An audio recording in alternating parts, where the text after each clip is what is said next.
Impossible vie. Impossible n'est ma campagne. Nazaka directeur à cabinet ya Yesu Massia. C'est le coordonnateur Michel Mangala. La chaîne pour s'abonner, vraiment s'abonner. Impossible. Impossible les gens makambo bien. Bon monde na bagage bien. Bonne chose en pour sauter à bablo à qualité. Ba film à qualité, ba gaga qualité, ba bleu moya qualité, ba série télévisée, ba télé-réalité, ba gag, ba cinéma, ba documentaire, ba tina d'émission politique, Impossible vie. Au monde ba film ya bien, ya ifrata cinéma. C'est moi roi Manitou et mon ami Ngaye Abedacho. Ya ba comédien siko, Zane Biso. Koza peut-être Fadette Maki. Na lo balisu ni.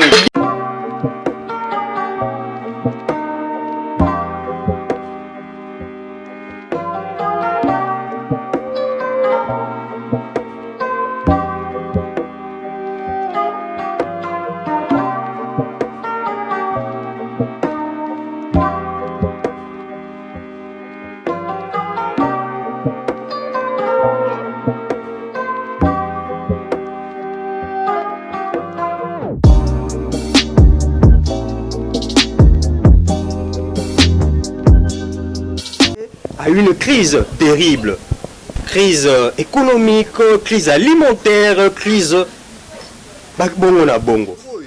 Pour tout monde kata procès. Déjà vous avez que procès ils ont de plus en plus d'ampleur. Bakanisa ke zai kaka jama na vi mona mboka vita kamere le lo ekomi bitakwira benga kuna Pierre Kangoudi et ainsi de suite. Bandeko oyo ngai mbote bana ya Afrika bana ya mokili mobimba partout bozwami kolanda moko ya bino magazine en ligne Populaire TV mbote na bino tobiangami lelo lisusu liboso na bino pona ko meka ko manyola maima koleka na mboka Congo na mobiangami na biso mwana mboka Astrid Lua ou azali moko ya banaliste politique ya mboka na biso ndeko Astrid mbote na mbote mopandi sango pe mbote na ba téléspectateurs na biso. Ok, to sepeli ce que j'allons na mokoelo parce que zuma mikolo ebele oza koleka lisu epai na côté mais ozali occasion bande sana kolanda kopesa matoi na bango koyoka ba argument na yo oyo ibimaka ya mayele ya bwanya wana kotala makambo ezali koleka na mboka en faire 100 jours. Ozali komona ndenge justice ezali kolekisa yango na ndenge ndeko kamera ezali kobimisa ba argument na bandeko bamekaki koleka pendant 2 jours wana italaki ministre Pierre Kangoudi na ministre Mosusu wana yo italaki maitali environnement tozomona bandeko ndenge bazali ko patauger ba maloba na bango selon analyse na yo tant que moto emayele ko kolobani ndeko oyebi tozomona na mboka na biso par rapport à procès à 100 jours ezakaka exemple moko na mingi oyo et c'est pas ça aux populations atikala koyeba te. Procès oyo il faut servir d'exemple na ba dirigeant ya mboka na biso ba bazalelo pe ba oyo ba kokamba lobby. En tout cas population aza vraiment kotalela makambo yango na bokebi nyonso. Pourquoi? Parce que tozomona mbilinga eza na kati. Vous savez tant tozoloba ko dénoncer système yango oyo oyo tozomona kata procès déjà bozomona que procès ezozwa de plus en plus d'ampleur bato bakanisaki ezali kaka jama na mwana mboka vita kamere lelo ekomi bitakwira benga kuna Pierre Kangoudi et ainsi de suite. Donc il nous que et un système où evandaki kati wana. Mais nous faisons confiance à notre justice. Na ba magistrat na présenté ba condoléances na ces vaillants magistrats oyo auteki ko tika biso na en plein exercice ya musala na ye to benga chef de l'état le haut magistrat.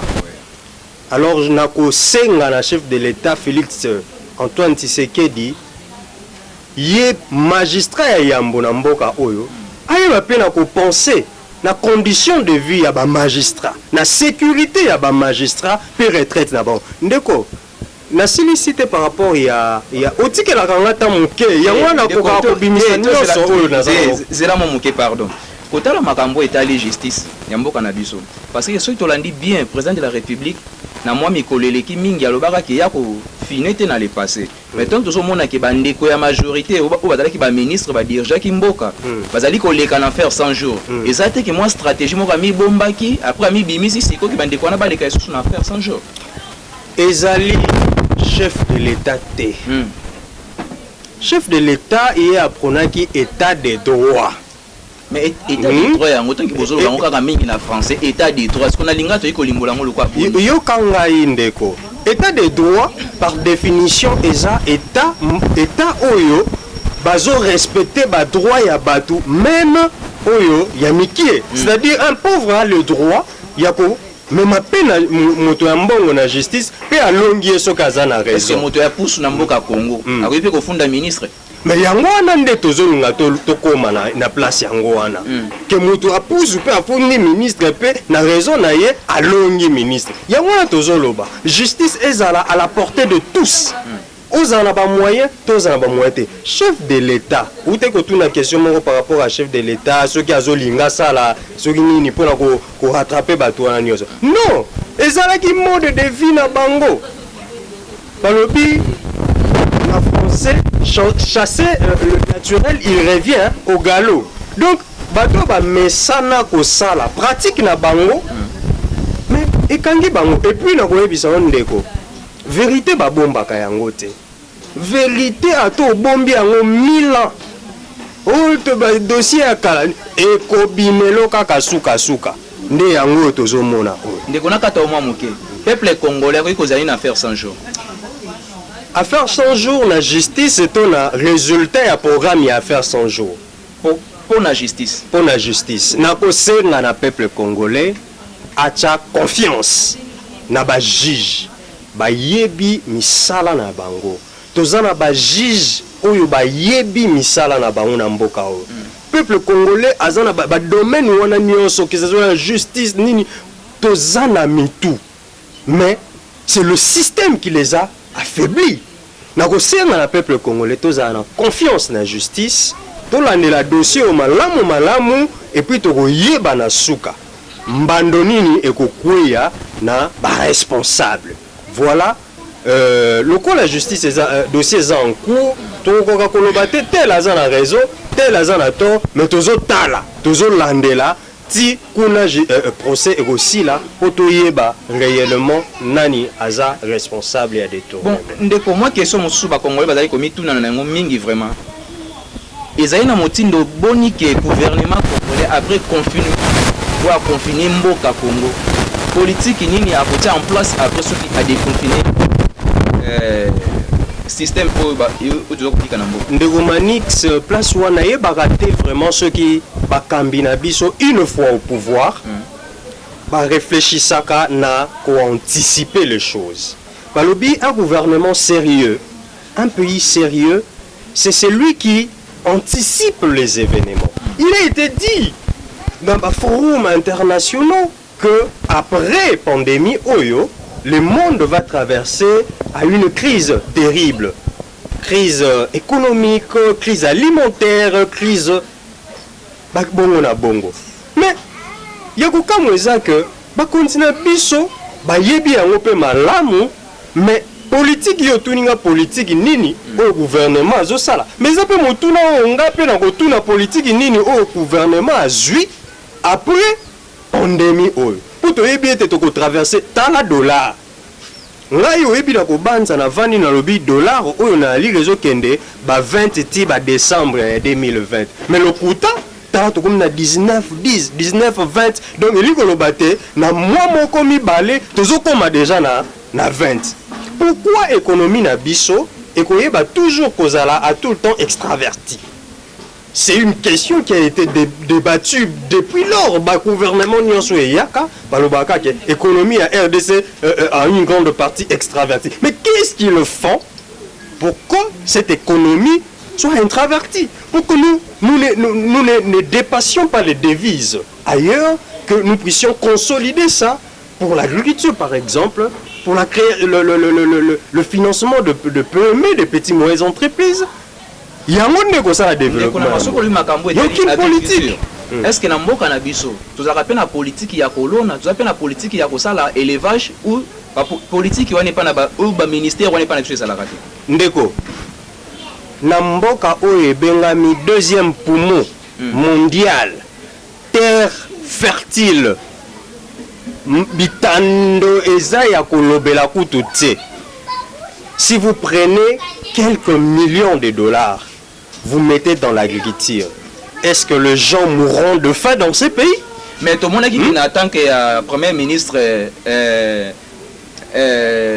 Matata Pogno, basala ki Bukanga Lonzo, tout le monde qui va mobiliser qui vraiment font qui Bukanga Lonzo, est-ce que le peuple congolais bénéficie na?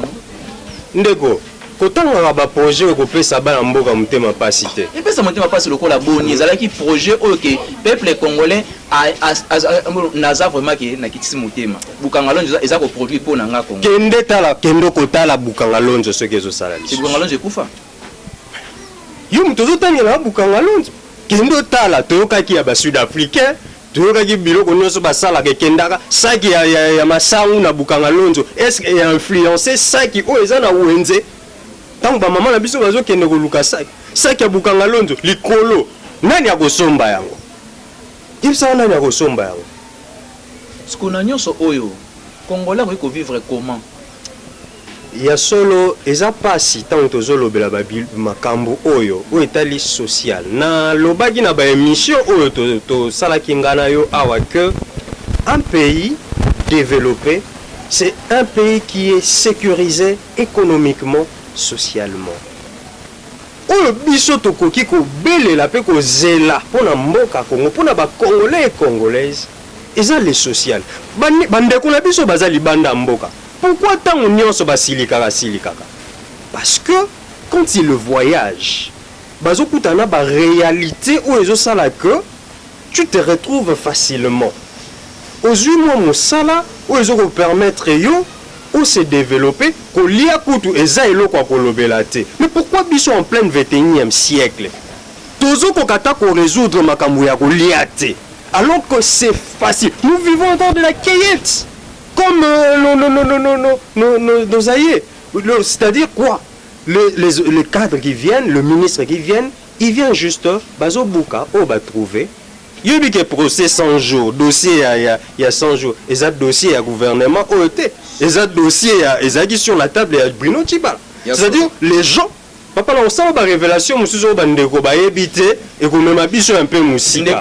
Ndeko astri. Ezaki dossier oyo, ezaki na table ya gouvernement Bruno Tchibala. Et c'est de batu ba yé ko kuta opportunité on a au moins le moment là on bana que les gens profitent de la non-existence de l'État congolais en termes institutionnels pour préparer leur coup.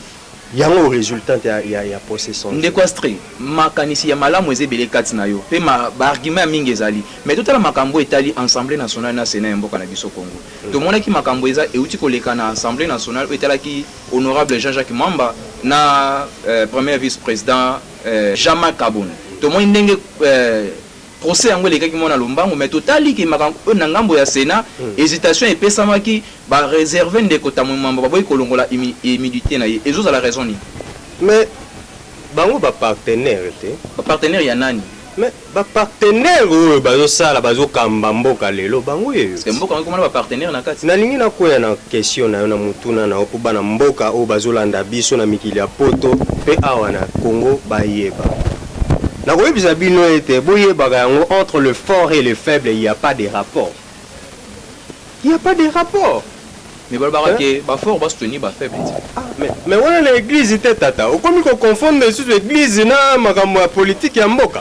Mais la politique et mboka les yokana yebisayo. Na makambo etali pouvoir. Balobi nini. Les forts assujettissent le faible. C'est ça le principe. C'est ça le point. Donc tant que tu as makambo Jean-Marc Kabunde salamaki boye kuna basali bongo te pona nini majorité za banani yebisanga tant bango baboyi ko lever immunité ya président na bango ndeko na bango ba osala nini ba osala ni bazala eloko ko sala te. Et puis par rapport à vacances ya poste wana mais ba kon na bango esenga ki ete mutu oyo akozala comme premier vice-président auta na cash. Auta na cash. Les gens confondent que poste wana eza exclusive à l'UDPS. Et là, ndeko zana nani atana on va comprendre pardon. Cash yango est-ce le kola ka IDPS. Le roi IDPS ne azali ko se caparer na cash mais cash wana to mona ke azana ba lié belé le ko ba yeni c'est le ko ba parti mo super mike pour soutenir bango na tango élection. Mais bandeko IDPS ba meke cash yango zaka bango IDPS ba meke ko lwanya soka na komba IDPS pona nini bongo. Ah bon, nangoloba ete bazana kata politique et guerre à intérêt et zana kati. Ceux qui la partie gauche estime que lipa onga na zui eko ebongi na ngaite muninga ne ifaki o wana ifaki ndeba bakisa ngai o mona kaka mbilinga kozala. Eli au moins na kati ya alliance politique eza lokola mwasi na ndako na libala te. Lelo yo boswani mais il faut tant to vendre to se décider to vendre ngai na yo. Il nous koloba que to landa mayeto komaki mayeto signaki mayeto decidaki yo soko bimi libanda na yango ngai naza na droit ya kozongi so na nzela soki pe olingi kozonga na nzela te nazali pe na droit wana ya kopanza libala yango nozomona mbilinga mbia yango na kosenga mingi na bakonzi ya cash na ba militant ya cash bayeba na kozala oyo babengi bayeba na kozala na capacité de pouvoir gérer leurs problèmes entre eux sans que cela ne puisse apparaître sur le média. Ce que tu as bien na tango ya ndeko Joseph Kabila, AMP, na considéra Kango lelo comme une famille disciplinée jusqu'à présent parce que bango ba sakala kate na mot d'ordre, peut-être ko beta film na mot d'ordre. Donc tango bino bozana famille oya salibwe mbangu TV oya salibwe mbangu TV au lieu bolobelango peut-être que na parlement au lieu bolobelango na lisanga na bino ya kasi bobandi ko bima oya bimi bo alobi bo oya bimi bo alobi bo c'est que bandeko wana bazali ko respecter autorité morale na bango te to ko loba bongo ye autorité morale ye comme ndeko Félix Tshisekedi ndeko ko kamba mboka neti Congo eza lokolo zo kamba continent mobimba ya Afrique ya solo parce que le président Etienne Tshisekedi Félix Tshisekedi ne peut pas en ce moment être le président de la République pe azala lisusu président ya akamba lisusu makamundenge ni eza kokende na kaje azawana makamweleki na mutu et place nazo mona ke bandeko ya IDPS bazo sunga ete tala ndenge baza kopota na kata libota na place au président de la République azana posa ya apport na bango na makanisi na kosangisa ba congolais bango baza ko welela nanu ba intérêt na bango les débats sont autour des individus onga Kabunda onga Jacques Chabani onga Kabuya donc l'UDPS est en fissure oyo mokili ezomona te mais biso ba illuminer tozomona yango ba mona mokuse ke eza lokola IDPS lokola cash ba préparer quitter avant makambo nyonso na politique ba préparaka okoyeba te makambo koyela yo mais moi je considère que les formations politiques au biso to bengi ba parti politique ezali bitando oyo ezopesa makoki intellectuel na ba militant na yango on les a parmi ba attribution eza parmi ba attribution à un parti politique ezopesa makoki na ba militant na yango lobitango bakozwa bokonzi bazala na capacité wana ya ko diriger la chose publique mais lelo yo tozomona mutu nyonso na se nzete akomi politicien akomi analyste akomi nini tozomona ezali kambo ezali ko mubande kwa IDPS parce que est-ce que batu na ba parti na biso ba formation vraiment assudi pona ba militant na bango na ko s'attendre ndenge lobby bakozwa pouvoir que yo lobby okoma ministre ngandi oko gérer direction telle est-ce que vraiment toza ko outiller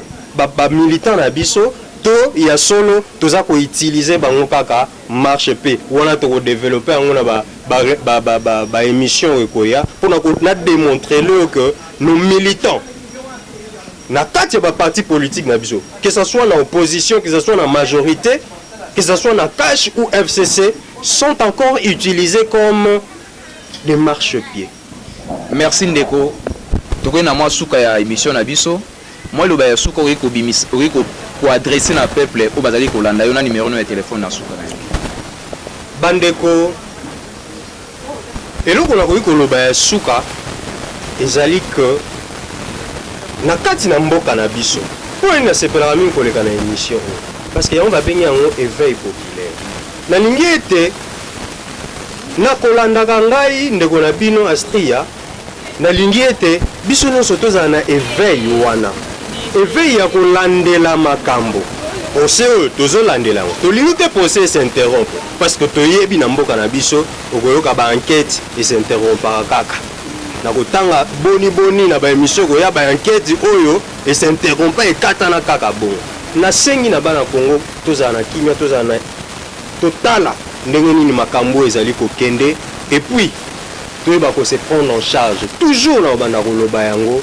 et tant que leader d'opinion toyeba ko se prendre en charge na moment oyo makambo kotambola kitoko te tokotelema mpona kolakisa ba oyo totiaki ke bino bozo dépendre na biso et non le contraire. Merci ndeko.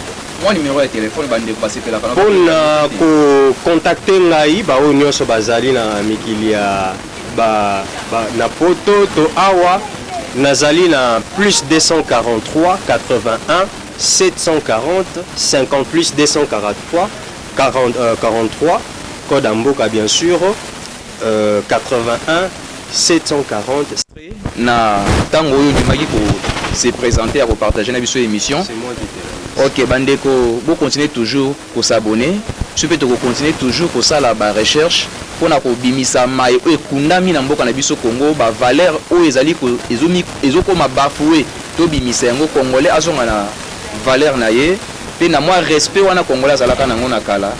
Merci na équipe technique mobimba bazali ko se servir bazali ko pesa maele na bango pona musala o eleka malamu bai na mikolo ezali koya.